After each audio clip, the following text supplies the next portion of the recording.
But for the thousands of refugees who were forced to flee their homes, as well as countless veterans who fought in the Vietnam War, this is a somber day of remembrance. Tram Mai is joining us now in studio with more on today's anniversary. Tram? Yeah, Caribe and Mark, the Vietnam War lasted roughly 20 years, pitting the communist government of North Vietnam against South Vietnam, and its biggest ally was the United States.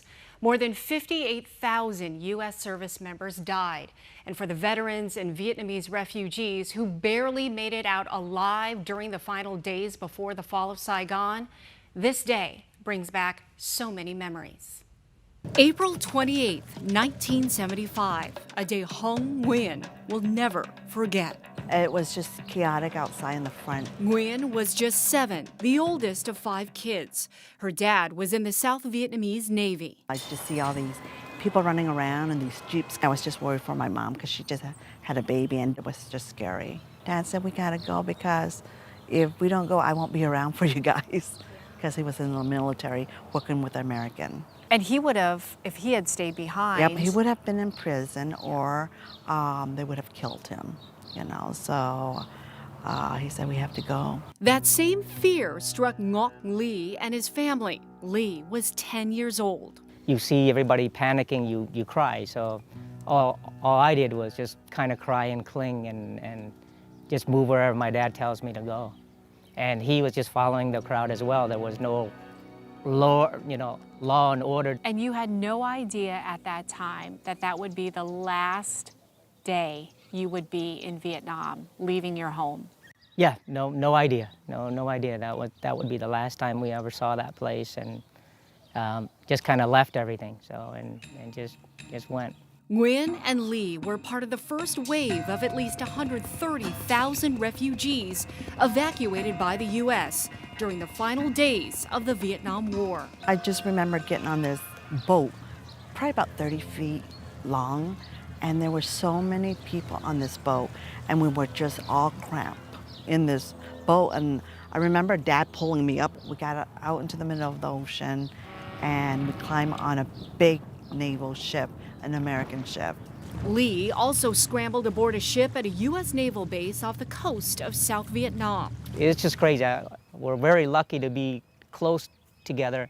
A lot of families have just lost their children because it's chaotic. You just push everybody. It's thousands and thousands of people, especially in ports. But many other refugees were evacuated by air. And Sergeant Ted Murray, a Marine who was 21 years old back then, was there during that crucial time. We knew we were saving them. Murray, along with his fellow detachment, helped thousands of people out during the last 2 weeks. First by plane, then on the last day by helicopter. We were putting anywhere from 50 to 60 people on CH-53s that normally only carry 20, 30. Everybody drop your luggage and get on the helicopter. And we'd put 50 on, 50 or 60, and then the next, it would take off, and then another one would come in. As they were waiting for the helicopter, they had to fill out 2 pieces of paper, their names, ages, and stuff like that. And we put them in 2 envelopes, one to go with the helicopter and one to stay in case the helicopter didn't make it out to the ships. So that we knew what helicopter and who was on that helicopter in case it went down, shot down or whatever. And that went on, 8, 9, 10 hours until it got too dark to do anymore. And about midnight, we got on one of the last helicopters out of the DAO compound.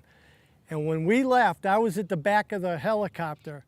I looked out the back and I could see, tanks and soldiers moving towards Tan Son Nhut.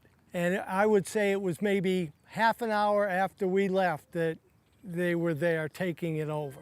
One of those families who barely escaped was mine. I was born in Saigon and just 1 year old when my family fled Vietnam during the final days of the war. My dad was a major in the Vietnamese Air Force. Had we stayed in Vietnam, the unimaginable would have happened. So my parents gathered everything they could fit in a suitcase and fled with my brother and I. We boarded a packed C-130 cargo plane, eventually landing at Eglin Air Force Base in Florida. We stayed at a refugee camp for about a month where I took my first steps. A host family took us in Virginia, and shortly afterwards, we eventually settled in Southern California. Now, 50 years later, I don't know if I was one of those families who Murray helped on that fateful day, but the chance to connect with veterans like him is an honor. So thank you. You're welcome.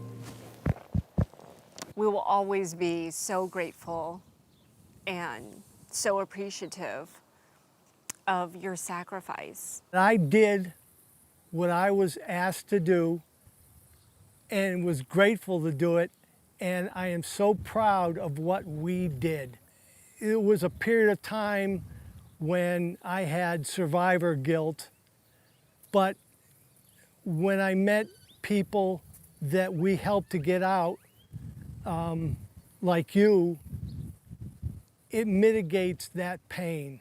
We did what we were sent to do, and we were glad to do it. And what they did gave so many refugees a chance to give their children a better life in the U.S. Nguyen went on to raise 4 children, and in 2020, at 52 years old, graduated from ASU. I help wherever I can, and that's the legacy that my parents have given us, is to help people, to show kindness, and to accept everybody, you know, to show love. And for Lee, Thank God every day for being here in this great country, and can't thank enough for the country to adopt us and so that we have a second life. we all have that second life what and an a chance amazing at that American story. dream. I know. You know, you hear so many times about these Vietnamese refugees and how we all got out.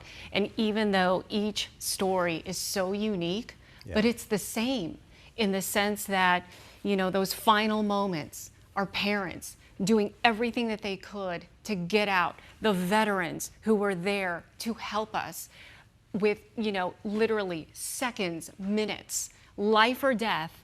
And it's all because we wanted to have a better life. That's what our parents wanted for us. And that's that common bond with all the refugees and that immense gratitude that we have to these Vietnam veterans. And, you know, I think about people like Ted Murray and what he did. And he is like so many other veterans where this stirs up, this time, it stirs up so much pain, so much difficulty. His kids were even worried about him doing this interview because it would dredge up so many memories. And afterwards, it was so cathartic. There's a famous picture of one of the helicopters taking off from the roof of a building. Yeah, with the people, embassy. the people hanging off the side and off the wheels, desperate to get out, because they knew they would be killed by the North Vietnamese, who were literally at the gates. Yeah. Have you ever thought about how different your life could have turned out? I think about that all the time. You know, I think about what if my parents did not make that last minute decision in an hour to get out and to just get everything that we had. We actually, my mom packed 2 suitcases, and at the last minute before they boarded the plane, she had to drop one. And then she had a bag full of my diapers and my bottles, and they just got out. And she always tells this story of being on that plane that was so packed with refugees, and how she had to stand up and people were holding onto her legs and just stand up and hold me because I kept crying so much.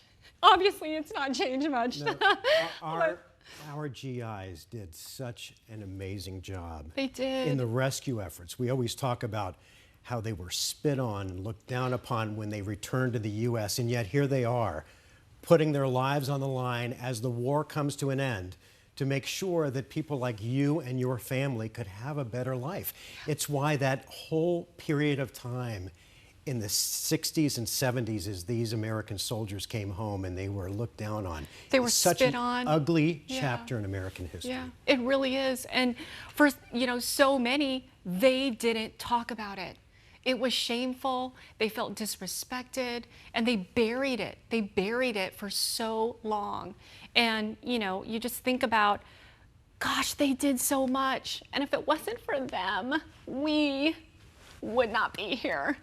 And so I want them to know, the gratitude that the entire community has for them, that they will never be forgotten, that they deserve so much respect, and that we love and appreciate them so dearly. Well, on a personal level, I am so thankful that they were able to do what they did because, I love you. We've been friends I love and you too. coworkers for so long, and had it not been for that brief period of time when you guys got on that helicopter, we wouldn't have this friendship. Yeah, I truly am living the American dream. Yeah. Yeah. I love you, Mark. Thank you so much. Love you back, kiddo. Thank you. All right.